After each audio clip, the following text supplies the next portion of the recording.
Paalala po lamang, ang impormasyong aming ibabahagi ay para sa layuning pang-impormasyon lamang at hindi opisyal na payo ukol sa tulong at regulasyon na kung saan mang seksyon ng gobyerno, Pilipinas man o Japan.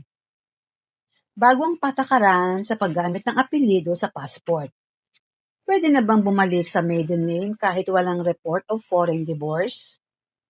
Isa sa pinakamalaking pagbabago sa ilalim ng Republic Act No. 11983 o New Philippine Passport Act ay ang pagbibigay ng mas maraming opsyon sa kababaihan tungkol sa paggamit ng kanilang apelyido sa passport. Gayunman, marami pa ring maling impormasyon ang kumakalat, lalo na tungkol sa foreign divorce. Number 1, totoo ba na ang isang babaeng ikakasal pa lamang ay hindi kailangang gamitin ang apelyido ng asawa? Oo, sa ilalim ng batas sa Pilipinas, hindi obligado ang isang babae na gamitin ang apelyido ng kanyang asawa pagkatapos ng kasal.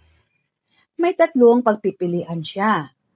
Panatilihin ang kanyang maiden name, gamitin ang apelyido ng asawa, gamitin ang kanyang maiden surname kasama ang surname ng asawa alinsunod sa batas. Kung maiden name naman pa rin ang gusto niyang gamitin sa passport, maaari itong gawin basta pare-pareho ang kanyang mga dokumento. Number 2, paano naman ang mga hiwalay na o divorce sa foreigner? Dito nagkakaroon ng kalituhan. May nagsasabing pwede nang magpalit agad ng passport sa maiden name kahit walang report of foreign divorce o RFOD o Recognition of Foreign Divorce. Hindi ito ganap na tama. Kung ang dahilan ng pagbabalik sa maiden name ay annulment, declaration of nullity, judicially recognized foreign divorce, o legal na kinikilalang divorce, karaniwang hinihingi pa rin ng DFA ang PSA Annotated Marriage Certificate o Report of Marriage na nagpapakita na na-recognize ang dissolution ng kasal. Ibig sabihin, kung foreign divorce ang basihan, hindi sapat ang divorce decree lamang. Kailangang dumaan muna sa tamang proseso ng pagkilala ng foreign divorce sa Pilipinas bago ma-annotate ang PSA records. Kapag na-annotate na, saka ito maaaring gamitin sa pagpapalit ng pangalan sa passport. Number 3, ano ang sinabi ng bagong passport law? Sa ilalim ng RA 11983, pinayagan ng kababaihan na mag-revert sa paggamit ng maiden name sa passport. Ngunit depende pa rin ito sa dahilan ng pagre-revert.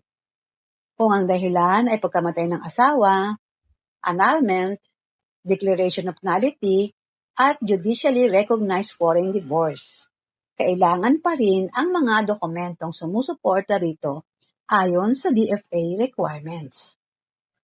Number 4, kailangan ba talaga ang recognition of foreign divorce?